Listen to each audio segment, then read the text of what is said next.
안녕하세요. 저는 경기도에서 지극히 평범하게 사는 30대 여자입니다. 여러분의 인생 좌우명은 무엇인가요? 저의 좌우명은 뿌린 대로 거둔다예요. 저희 부모님은 제가 어릴 때부터 남에게 상처를 주면 그 상처가 그대로 돌아오고 도움을 주면 제가 힘들 때 도움을 받을 수 있다고 가르치셨어요. 그래서 제가 말이나 행동을 할 때 남에게 상처 주지 않도록 늘 조심하라고 하셨죠. 이러한 가르침 덕에 제가 학교 다닐 때나 직장에 다닐 때 주변 사람들과 그 흔한 말싸움 한번 하지 않고 두루두루 좋게 지냈어요. 그런데 이런 제가 살면서 처음으로 말싸움을 하게 된 사람이 있는데 그 사람이 바로 저의 형님이세요. 제 형님은 저보다 한 살이 많아요. 처음에 인사드리러 갔을 때도 되게 날카롭게 이야기하고 자기 동생인 남편을 엄청나게 아끼더라고요. 그리고 무엇보다 남편과 시아버지가 대형 병원에서 일하는 의사라는 자부심이 정말 강했어요.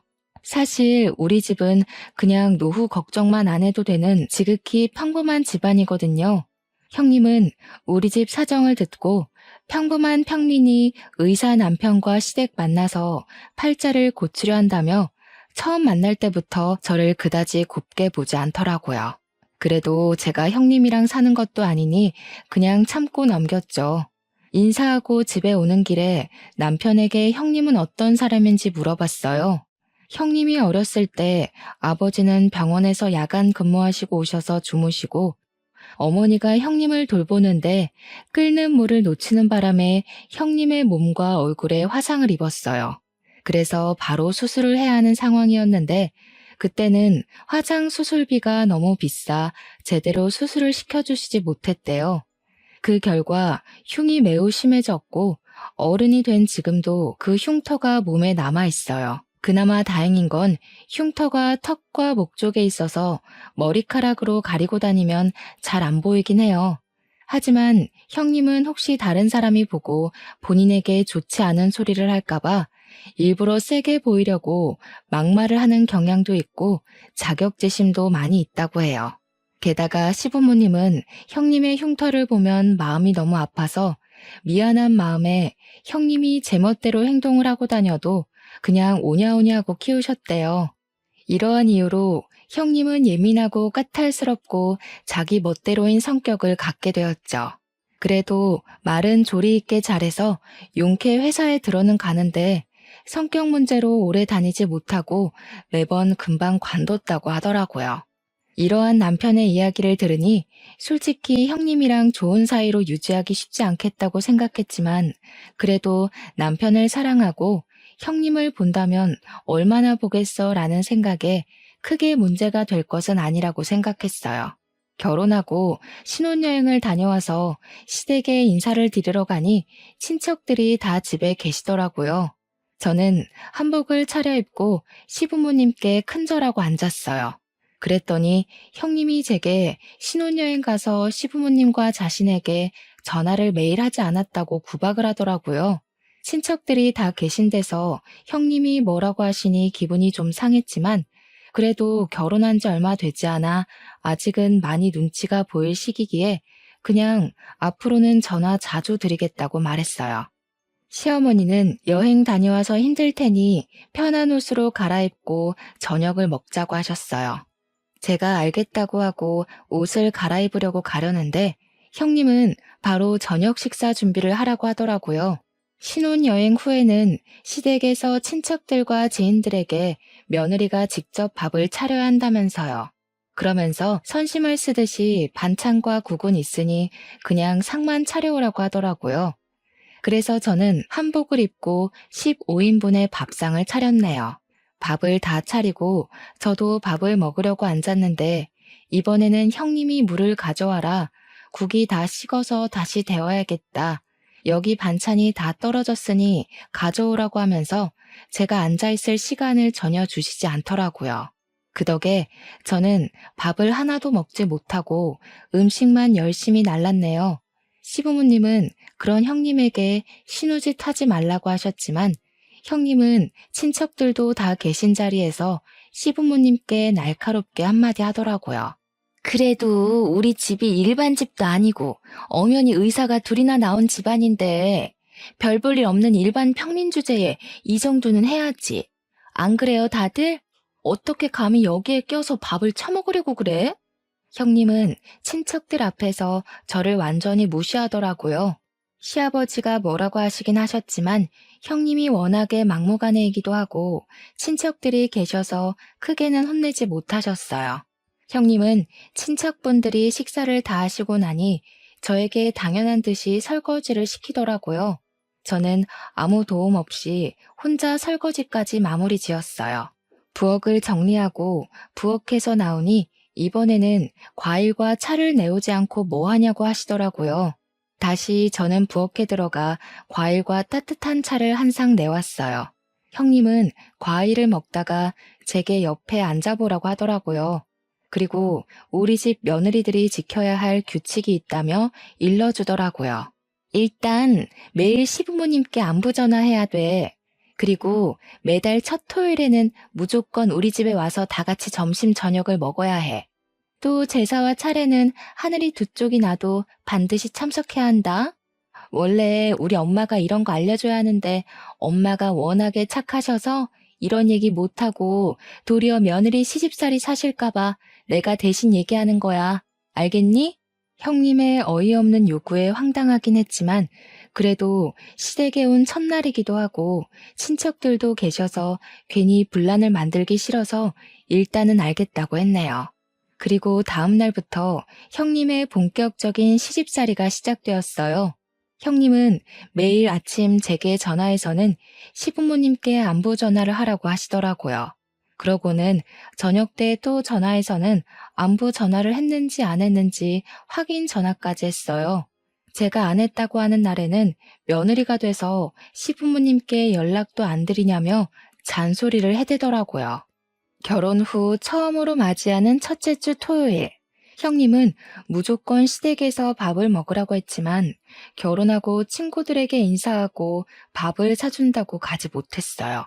솔직히 말하면 그때 형님의 말을 주의 깊게 듣지 않아 잊어버리고 있었어요. 친구들과 함께 있는데 형님이 전화 오더라고요. 우리 집에서 같이 매주 첫째 주 토요일에는 같이 밥을 먹어야 한다고 하지 않았냐면서요. 그러면서 빨리 오라고 5분에 한 번씩 전화가 오는데 정말 돌아버리겠더라고요. 결국엔 친구들에게 양해를 구하고 시댁에 일단 갔어요. 시댁에 도착하자마자 형님은 내 말이 말 같지가 않냐면서 엄청 뭐라고 하셨어요. 저는 도무지 듣고만 있을 수가 없어서 형님에게 화를 내며 따져 묻기 시작했어요. 이게 바로 제 인생 처음으로 한 말싸움이었죠. 형님이 말씀하신 거 잊어버려서 죄송은 한데요. 그런다고 친구들에게 결혼식 와줘서 고맙다고 밥을 사는데 5분마다 한 번씩 전화하는 것은 좀 너무하신 거 아닌가요? 네가 무슨 돈이 있다고 밥을 사. 이거 다 내 동생 돈으로 사는 거 아니야? 잘하는 짓이다. 우리 상우는 병원에서 그렇게 뼈가 빠지게 일하는데 너는 그 돈으로 친구들 밥도 사고 아주 팔자 좋아. 아니요, 오늘 친구들 밥은 결혼 전에 제가 모아둔 돈으로 샀어요. 남편 돈으로는 공동 생활비만 쓰고 있어요. 시부모님은 점점 언성이 높아지는 저와 형님을 말리셨지만 형님은 자기 동생 돈으로 제 친구들에게 밥을 사줬다는 오해를 하시며 화를 엄청나게 내시더라고요. 저는 형님의 이러한 지나친 간섭이 답답했지만 제 남편은 병원 일로 이야기는커녕 얼굴 보기도 힘들고 잠도 거의 자지 못하고 눈만 뜨고 다니는 상황인 것을 알기에 어쩔 수 없이 혼자 속으로 사겼답니다. 결혼 후 첫 명절이었어요. 남편은 역시 또 당직이라 병원에 있었고 저 혼자 시댁에 음식을 장만하러 갔었어요. 형님은 말로만 참견하며 잔소리를 했지만 이미 그 전에 몇 번 당해봤던 터라 그냥 그런가 보다 하고 한 귀로 듣고 한 귀로 흘렸어요. 음식 장만은 시어머니가 음식을 주로 하셨고 저는 뒤에서 보조 역할만 해서 생각보다 힘들지 않더라고요. 그런데 명절 당일 아침부터 형님이 자꾸 제게 이것저것 시켰어요. 아침에 차례를 지내고 설거지를 하고 집에 가려는데 갑자기 제가 해주는 음식들이 맛있다며 음식을 만들어주고 가라는 거예요. 제가 친정에 가야 한다고 해도 친정이 먼 것도 아니고 시간이 걸리면 얼마나 걸린다고 그러느냐며 자꾸 해달라는데 매정하게 안 해주고 가기도 조금 그렇더라고요. 그래서 음식을 다 만들었더니 또 지금은 입맛이 없다며 먹지도 않아요. 그리고 이제는 정말 집에 가려는데 주방 후드 청소까지 싹 시키더라고요. 저는 그런 형님의 말을 무시하고 제 짐이 있는 작은 방에 갔어요. 그런데 웬걸 형님이 문을 잠가버렸더라고요. 형님, 여기에 제 짐 있는데 방문 좀 열어주세요. 어머, 실수로 문이 잠겼네. 그런데 자물쇠가 없어서 어쩌나. 오늘 올케 집에 못 가겠네. 원래 며느리는 명절 다 끝나고 가는 거야. 무슨 벌써 집에 가려고 해. 그냥 이렇게 된 김에 오늘 자고 가. 여기 방문은 내일 열쇠 찾아서 열어줄게. 이러한 형님의 어이없는 만행으로 저는 그날은 결국 시댁에서 잠을 자고 다음날 형님이 이제야 열쇠를 찾았다며 문을 열어주어 연휴 마지막 날 친정에 갈 수 있었어요. 결혼 후 두 번째 명절 때는 시어머니가 입원하셔서 이번에는 차례를 지내지 말자고 시댁으로 오지도 말라고 하시더라고요. 남편도 병원 당직이라 출근해서 저는 오랜만에 늦잠을 잔 후 천천히 친정에 갈 준비를 하고 있었어요. 그런데 누군가가 우리 집 배를 누르더라고요. 문을 열어보니 형님이었어요. 형님의 손에는 커다란 장바구니가 있었고 그 안에는 음식 식재료가 가득 있었죠. 옳게, 내가 예전에 얘기했지? 며느리는 반드시 하늘이 두 쪽이 나도 시댁의 제사와 차례를 지내야 한다고. 설마 우리 엄마 병원에 계신다고 차례 안 지내려던 거 아니지? 빨리 내가 장봐온 거로 음식 장만해. 내가 도와줄게. 형님은 시어머니도 지내지 말라던 차례를 반드시 지내야 한다며 굳이 장을 봐오셔서는 음식을 장만을 시키셨어요. 처음에는 분명히 도와서 같이 한다고 해놓고서는 갑자기 급한 전화가 왔다며 자리를 뜨시더라고요. 한참을 지나도 오지 않길래 보니 큰방 침대에서 잠을 자고 있었어요. 결국 저 혼자 음식을 다 장만하고 차례도 지내고 뒷정리도 온전히 저 혼자 다 했죠. 정리까지 마친 뒤 할 일을 다 했으니 이제 친정집으로 가려고 짐을 챙기고 있었어요. 차례도 다 지냈으니 이제 친정에 가야 할 것 같아요. 그러니 형님도 이제 집에서 나가주세요. 저 지금 나갈 거예요. 뭐? 나가라고? 옳게. 그게 형님한테 할 말이야? 그리고 우리 상우가 먹고 자고 하는 집인데 집안 꼬락서니가 이게 뭐니? 이따가 상우 오면 푹 쉬어야 하니까 같이 집안 대청소도 하고 정리도 하고 가. 형님은 괜히 집의 상태를 지적하며 끝까지 나가지 않았어요. 제가 표정이 좋지 않거나 말대꾸라도 하면 감히 네가 의사 누나한테 말대꾸냐며 도리어 화를 버럭 내더라고요. 그렇게 나가지 않고 끝까지 버티는 형님 때문에 두 번째 명절에도 연휴 마지막 날에 친정에 갈 수 있었어요. 그 뒤로 저는 아이를 가졌어요. 아무 문제 없이 무사히 아들을 낳았고 이름은 시아버지의 뜻에 따라 김성준이라고 지었어요. 그 후 조리원에 2주 동안 있다가 성준이를 데리고 집에 왔는데 집에 형님이 있는 것이 아니겠어요? 옳게, 살이 많이 쪘네. 이러다가 우리 상우가 바람이라도 피면 어쩌려고. 관리 좀 해야겠다.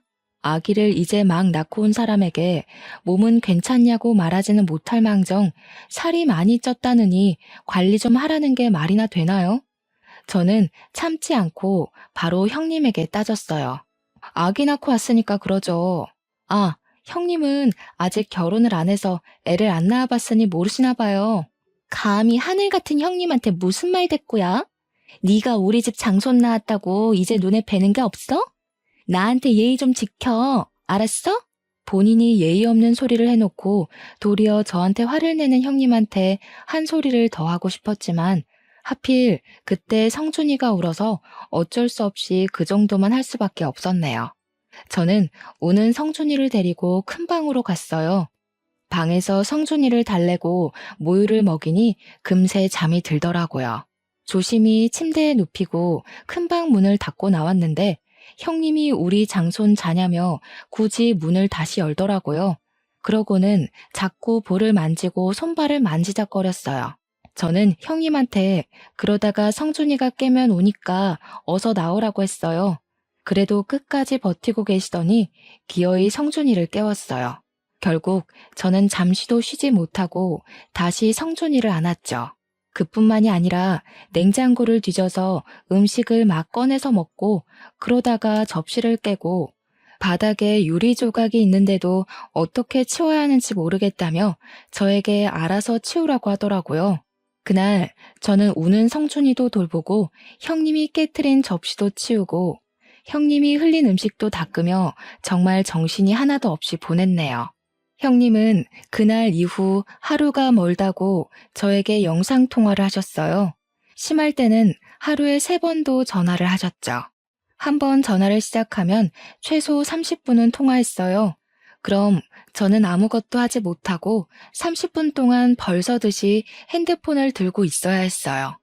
한 번은 제가 음식을 하고 있어서 대충 핸드폰을 세워놓았더니 성준이가 제대로 보이지 않는다며 큰 소리로 불러대며 우리 집 장손 얼굴을 보여달라며 닥달을 하더라고요. 이러한 형님의 집착이 너무 힘들기도 하고 피곤하기도 해서 한 번은 전화를 아예 받지 않았어요. 그랬더니 받을 때까지 전화하시더라고요. 저는 너무 짜증나서 핸드폰을 아예 꺼버렸어요. 그랬더니 집에까지 쫓아오시더라고요. 내가 우리 집 장손 얼굴 좀 보겠다는데 왜 전화를 받지 않느냐고요. 이렇게 형님의 시집살이는 갈수록 도를 넘었지만 남편은 병원 일로 바빠 여전히 얼굴도 잘 보지 못하는 상황이었어요. 잠도 못 자는 사람에게 이런저런 하소연하는 것도 아닌 것 같아 그냥 혼자 속으로만 끙끙 앓고 있었네요. 하루는 엄마가 제가 좋아하는 게장을 했다면서 점심때 오라고 하시더라고요. 나가려는데 또 형님이 전화가 왔어요. 저는 지금 나가봐야 해서 영상통화는 하지 못한다고 했더니 전화하는데 뭐 얼마나 걸리냐고 하시며 성준이가 보고 싶다고 굳이 또 영상통화를 하려 하시더라고요. 결국 30분 동안 영상통화를 하느라 제가 도착하겠다고 하는 시간보다 더 늦게 친정에 도착했어요. 집에 갔더니 엄마도 계시고 저에게 남편을 소개해 주셨던 사모님도 계시더라고요. 이 사모님은 시아버지와 남편이 근무하는 병원의 병원장 사모님이세요. 우리 옆집에 30년째 살고 계시면서 결혼 전에는 거의 매일 보고 살았던 친척보다도 더 가까운 사이죠. 사모님은 제게 오랜만이라 반갑긴 한데 표정이 좋지 않다며 결혼 생활이 힘드냐고 물어보시더라고요. 오기 전에 형님과 원치 않은 통화를 해서 제가 표정이 좋지 않았나 봐요. 처음에는 이야기하지 않으려다가 그래도 내가 소개해줬는데 잘 사는지 어떤지는 알아야겠다며 자꾸 물어보셨어요. 저는 어쩔 수 없이 형님이 제게 첫날 말했던 며느리의 도리에서부터 매일 우리 집 장손 얼굴 보겠다며 영상통화를 하고 명절 때 집에 못 가게 했던 일까지 모든 이야기를 다 했어요. 사모님은 저의 이야기를 들으시고는 시부모님의 성품도 좋으시고 남편도 성실하고 책임감이 강해서 시집살이나 고생 안 하고 잘 살 줄 알았는데 시누이가 그 모양인지는 몰랐다며 미안하다고 하시더라고요. 그래서 제가 남편은 바쁘긴 하지만 잘 대해주고 시부모님도 정말 잘해주셔서 좋다고 하며 걱정하지 말라고 하셨죠. 그래도 사모님은 오래 봐서 딸 같은 제가 고생하는 게 너무 속상하다며 혹시라도 도울 일이 생긴다면 언제든지 말해달라고 하셨어요. 형님은 그 뒤로도 매일 영상통화를 하고 말도 안 되는 논리로 항상 저를 괴롭게 했어요. 그렇게 1년 정도가 지났을 때 형님이 결혼을 생각하고 있다며 상견례 날짜를 알려주더라고요. 저는 꼭 가려고 했지만 하필 그날 새벽에 성준이가 열이 나서 입원하는 바람에 가지 못했어요. 그 후로 이야기가 잘 됐는지 결혼식 날짜가 잡혔다며 모바일 청첩장을 주시긴 했는데 성준이가 그 뒤로도 계속 아파서 정신이 하나도 없었던 터라 형님의 결혼 사진을 제대로 보지 못했어요. 사실 그때 형님이 우리 집 장손인 성준이 제대로 보살피지 못해서 열이 나게 됐다면서 형님이 매일 구박했거든요. 아이가 아프면 제일 마음 아플 사람도 엄마이고 고생하는 사람도 엄마인데 그런 저에게 고생한다고 말은 못 해줄 망정 아픈 가슴을 후벼 파시니 너무 형님이 밉더라고요.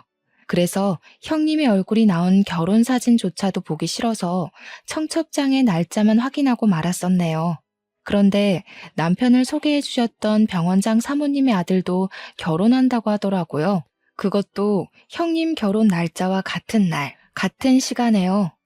저는 정말 가고 싶었지만 형님과 결혼 날짜가 같으니 어쩔 수 없이 가지 못하고 엄마만 병원장님 아들의 결혼식에 참석하려고 했어요. 그런데 또 하필이면 그날 엄마에게 아주 급한 일이 생기는 바람에 엄마도 결혼식에 참석을 못하게 되었어요. 형님의 결혼식 날 저는 하객들을 맞이해야 하니 결혼식장에 일찍 갔는데 사모님이 한복을 입고 있더라고요. 저는 깜짝 놀라 오늘 아들 결혼식인데 왜 여기 계시느냐고 물었어요. 사모님은 우리 아들 결혼을 여기서 한다고 하시더라고요. 저는 설마 하는 마음에 형님이 보내주셨던 모바일 청첩장의 사진을 자세히 보았어요. 너무 놀랍게도 형님 옆에 사모님 아들이 떡하니 서 있는 게 아니겠어요? 어머, 저희 형님하고 현우 오빠하고 결혼하는 거였네요? 사실 그동안 성준이가 아파서 청첩장을 이제야 자세히 봤거든요. 전혀 몰랐어요. 그럼 그때 너에게 그렇게 시집살이를 시켰다는 그 형님이 바로 내 며느리인 거니? 네, 상황이 그렇게 되었네요. 그래? 알겠다. 내가 잘 기억해두고 있으마. 그동안 정말 고생 많았다. 사모님은 제게 그동안 고생 많았다는 의미심장한 말씀을 남기고 하객을 맞이하러 가셨어요. 이윽고 결혼식이 시작되었어요. 평소에는 그렇게 날카롭고 예민하고 신경질적이었던 형님도 결혼식을 한다고 웨딩드레스를 입고 신부화장을 하니 아주 곱고 참해 보이더라고요. 그렇게 많은 사람의 축복 속에 결혼식은 무사히 마쳐졌네요.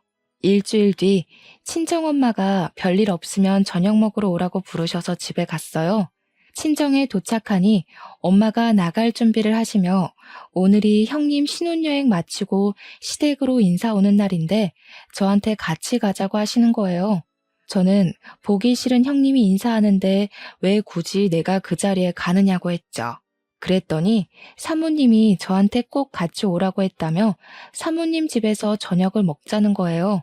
마침 남편도 야근하고 저 혼자 저녁을 먹어야 하니 그냥 엄마를 따라 사모님 집으로 들어갔어요. 잠시 뒤 형님이 한복을 입고 엄청 다소곳한 척을 하며 들어오더라고요. 형님은 그 집에 있는 저를 보고는 깜짝 놀라셨어요. 네가 왜 여기에 있어? 형님, 사실 여기 옆집이 바로 제 친정이에요. 그리고 사모님은 여기에 살면서 30년 전에 알게 되었는데 제가 어릴 때부터 거의 매일 뵈서 친척들보다 더 가까운 사이예요. 저도 두 분이 결혼하신다는 사실을 결혼식장에서 알았네요. 그전에는 아시다시피 성준이가 매우 아픈 바람에 정신이 없었거든요. 그런데 형님, 세상 참 좁네요. 그렇죠? 형님은 저와 형님의 시어머니가 서로 아는 사이였다는 사실을 알고 당황해 하더라고요. 그러더니 이내 표정 관리를 하고 사모님이 앉아 계시는 거실로 가서 소파에 앉았어요. 너네는 결혼하고 처음으로 오는데 큰절도 안 하니? 너희 친정은 시댁에 처음 가면 큰절부터 하라고 안 가르쳤어? 사모님은 저와 엄마가 보는 앞에서 형님을 크게 혼내셨어요. 형님은 얼굴이 빨개져서 죄송하다고 하고 일어나더니 큰절을 했어요. 그래, 앉아라. 며느리는 신혼여행지에서 왜 매일 전화하지 않았니? 이제 한 가족인데 전화를 당연히 매일 해야 하는 거다. 알겠니? 그리고 매주 첫 토요일에는 무조건 우리 집에서 점심과 저녁을 먹어야 해. 그리고 제사와 명절 차례상은 며느리가 무조건 하늘이 두 쪽이 나도 차려야 한다.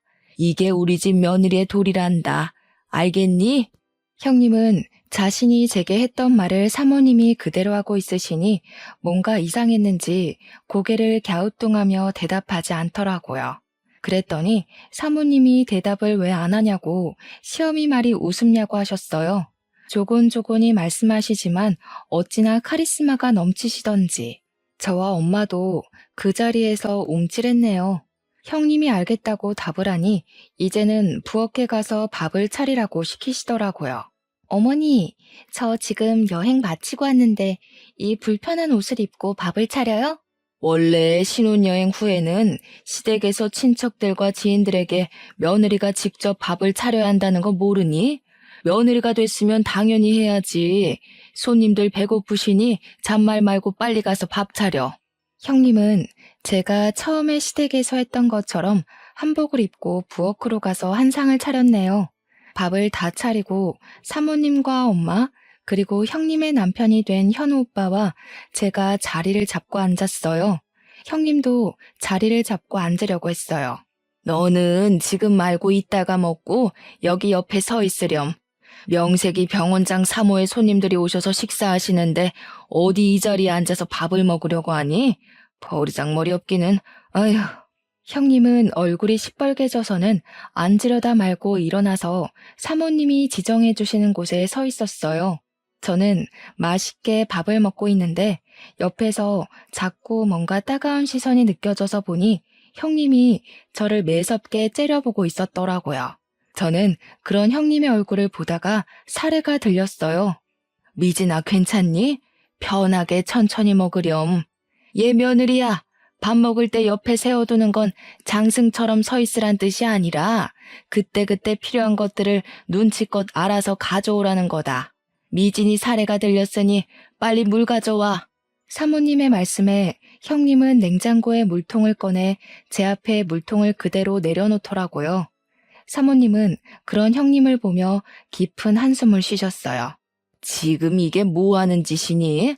아휴, 이럴 때는 손님한테 물통을 통째로 내어드리는 게 아니라 네가 물컵을 가져와서 따라줘야 하는 거야. 내가 너에게 이런 것도 하나하나 가르쳐야겠니? 무슨 초등학생도 아니고.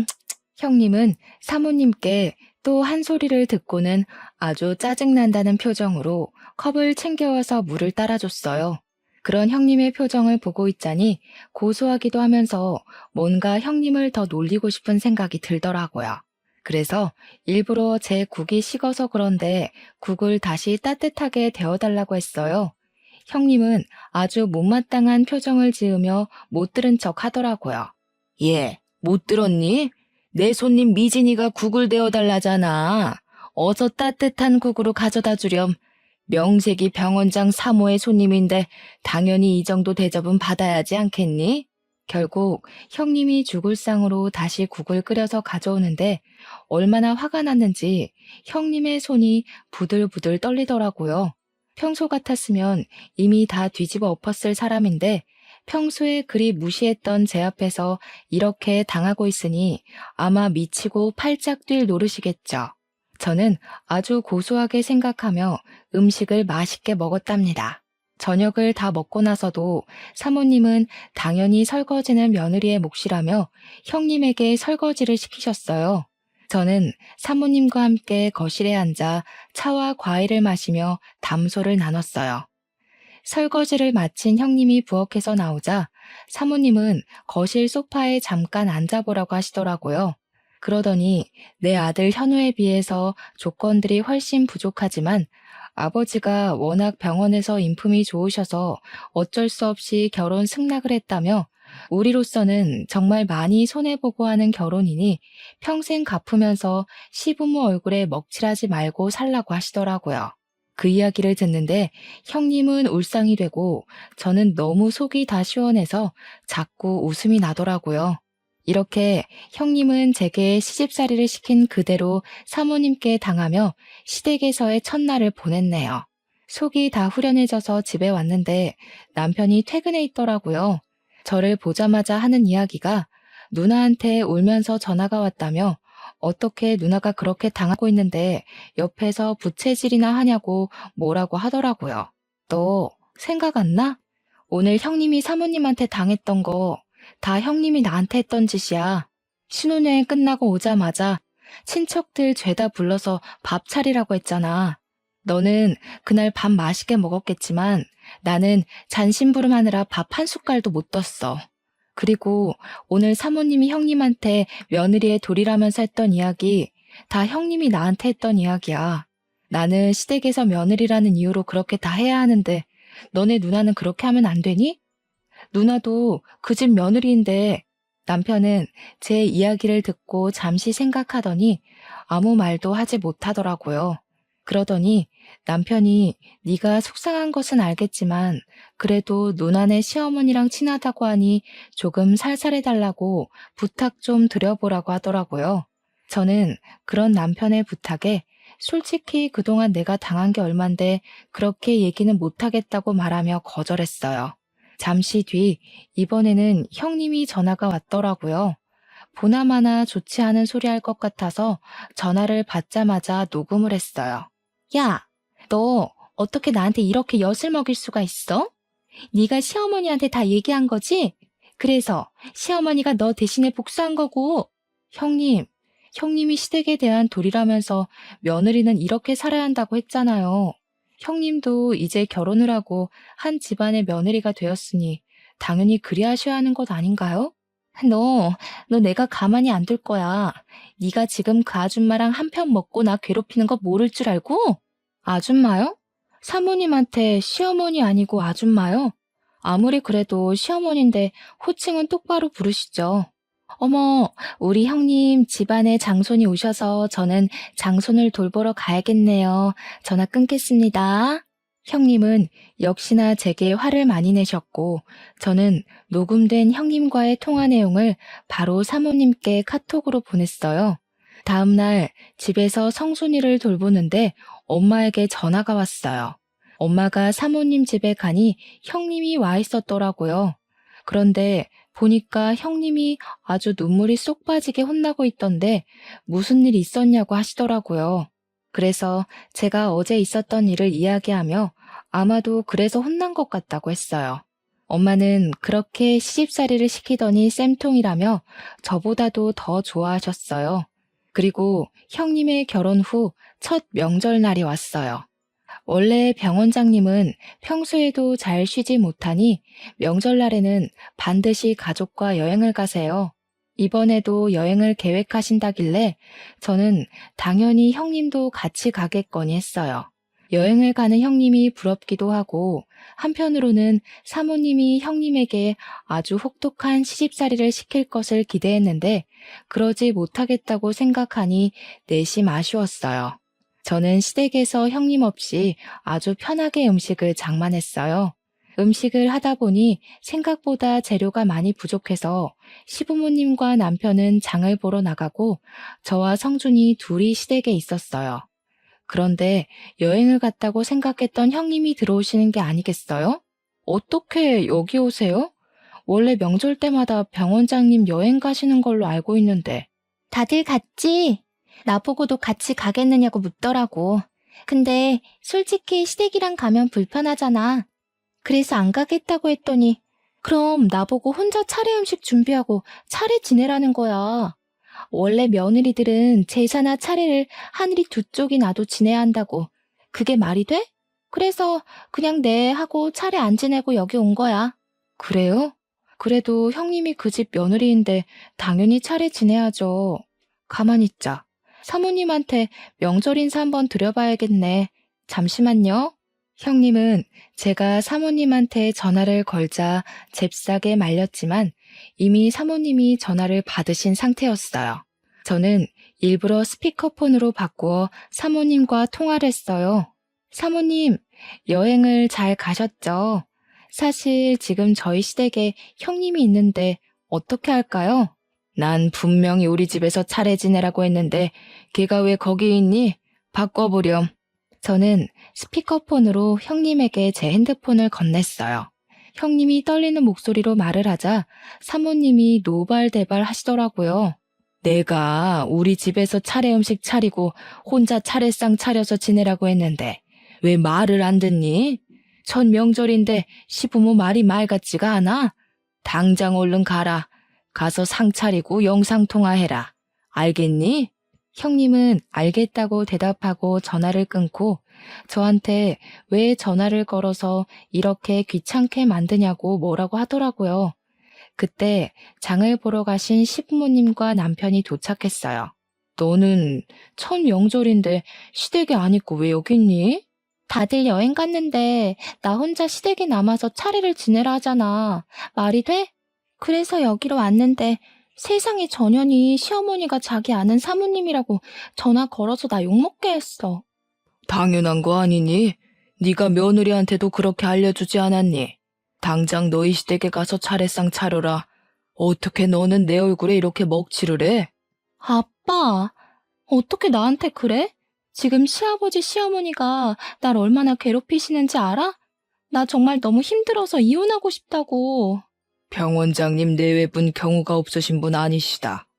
네가 뭘 잘못해서 그런 거겠지. 그런 줄 알고 앞으로는 절대 이렇게 오지 마라. 이혼? 이혼해서 나랑 네 동생 얼굴에 먹칠만 해봐. 그땐 우리 영 끊고 넌 집에서 쫓겨나는 거야. 명절을 편하게 보낼 생각에 집으로 왔던 형님은 시아버지와 시어머니의 성화에 다시 울면서 사모님 댁으로 가더라고요. 저는 그 후로 형님 없이 아주 편한 명절을 보냈어요. 그 뒤로 형님한테 전화가 왔어요. 형님은 제게 시댁의 시집살이가 너무 힘들다고 이혼하고 싶다고 하더라고요. 저는 형님이 이혼하고 싶은 것을 왜 제게 말씀하시냐고 물었어요. 이혼하고 싶어서 우리 엄마한테 전화했더니 엄마도 사돈이 병원장님이신데 이혼하면 아빠와 동생이 병원 생활 힘들어져서 안 된다고 하면서 말리시더라. 그래서 저한테 이런 이야기 하시는 이유가 뭐예요? 네가 내 시어머니께 잘 말씀드려서 우리 형님 좀 적당히 봐달라고 하면 안 돼? 이제 형님이 잘 빌려준다고 말해줘. 나도 이제 너한테 신우짓 절대 안 할게. 정말 내 동생처럼 생각할게. 부탁해. 제발 나 좀 도와줘. 형님이 제게 울먹이면서 이야기하는데 정말 눈물겹더라고요. 하지만 저는 형님한테 그 전에 너무 많이 당했던 터라 형님의 그런 부탁에도 눈 하나 깜빡하지 않았어요. 형님, 지금 사모님이 형님에게 하시는 것들 다 형님이 제게 했던 것 아닌가요? 인제 와서 하는 말인데 그때 형님이 저한테 그렇게 구박하고 했을 때 저 정말 이혼하고 싶을 만큼 힘들었어요. 제 인생에서 최고로 자존감이 바닥을 치고 우울증까지 왔다니까요. 정말 미안해. 그때는 내가 결혼 전이라 시댁 며느리 그런 거 전혀 몰랐어. 내 생각이 짧았어. 속 깊은 네가 나 좀 한 번만 도와줘라. 응? 형님, 죄송하지만 저는 사모님께 그런 말하기도 싫고 감히 제가 사모님께 그런 말할 자격도 없습니다. 그리고 지금 미안하다고 해도 이미 그때 제가 받은 마음의 상처는 지워지지 않네요. 저는 도움이 되지 못할 것 같아요. 저도 죄송하지만 알아서 잘 해결하세요. 형님은 저의 단호한 대답에 울면서 전화를 끊더라고요. 그 뒤로도 사모님의 시집살이는 계속되었고 여전히 형님은 사모님께 혼나며 결혼 생활을 이어가고 있답니다. 반면에 저는 이제 형님과 거의 만나지 못해서 저는 아주 편하게 결혼 생활을 하고 있어요.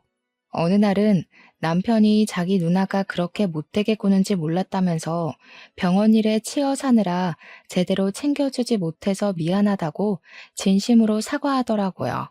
그 뒤로는 남편도 제게 잘해주고 시부모님이야 원래 잘해주셨고 해서 요새는 아무 고민 없이 아주 만족스러운 생활을 하고 있어요. 최근에 친정엄마랑 통화하다가 사모님 얘기가 나왔어요. 친정엄마가 사모님께 왜 그렇게까지 시집살이를 시키시냐고 물으니 사모님 본인이 원래 불의를 못 참는 성격인데 딸 같은 제가 형님한테 그렇게 당했다는 것을 아시고 많이 화가 났었다고 해요. 만약에 처음부터 아들이 만나는 사람이 제 형님인 것을 알았다면 아마 결혼 안 시켰을 텐데 이러한 사실을 결혼식장에서 알아버렸고 인제 와서 결혼을 엎을 수는 없으니 대신 본인이 행했던 시집살이를 그대로 시켜서 본인이 무슨 잘못을 했는지 제대로 깨닫게 해야겠다고 생각하셨대요. 이 부분은 형님의 시아버지와 남편이 다 동의를 해서 가족들 모두 사모님의 행동에 크게 반대하지는 않았다고 해요. 또 미리 형님의 아버지인 저희 시아버지께도 말해놔서 동의를 구했다고 하시더라고요. 시아버지는 제 딸을 제가 제대로 못 키워서 일이 막무가내인데 그렇게라도 교육해 주시면 감사하다고 하시며 오히려 죄송하다고 하셨대요. 그러면서 사모님은 그래도 조만간에 이렇게까지 하게 된 이유를 설명해주고 시집살이를 끝낼 거라고 하셨대요. 엄마는 사모님의 말씀을 제게 전하며 정말 사람은 뿌린 대로 거두는 게 딱 맞다고 하시더라고요.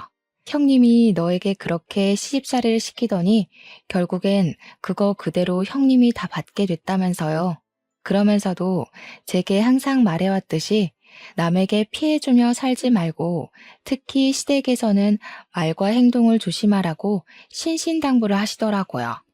평소에는 잔소리 같았던 엄마의 말이 그날은 참 마음에 확 와닿았어요. 솔직히 그동안 형님이 제게 했던 것 다 떠들고 다니면 욕하는 것 같기도 하고 뒷말하는 것 같기도 해서 엄마한테만 이야기하고 아무에게도 얘기 못했거든요.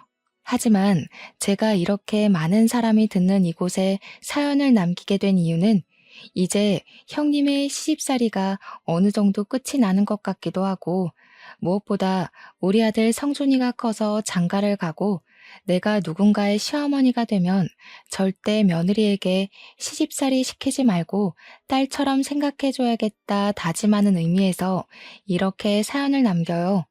물론 저를 못살게 군 형님이 자신이 했던 방식으로 똑같이 당하니 속이 시원한 마음도 있긴 있고요. 조금 있으면 또 명절이네요. 어릴 때는 명절날이 그저 좋기만 했는데 결혼하고 나이가 드니 사실 명절날이 그리 반갑지는 않은 것 같아요. 결혼 전에는 친척들이 제 미래를 너무 걱정해 주셔서 힘들고 결혼 후에는 결혼 전처럼 편하게 행동하기에는 눈치가 보이니 힘든 것 같아요.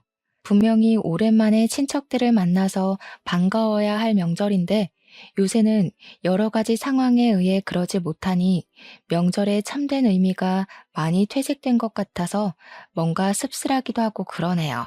문득 이런 생각이 들어요.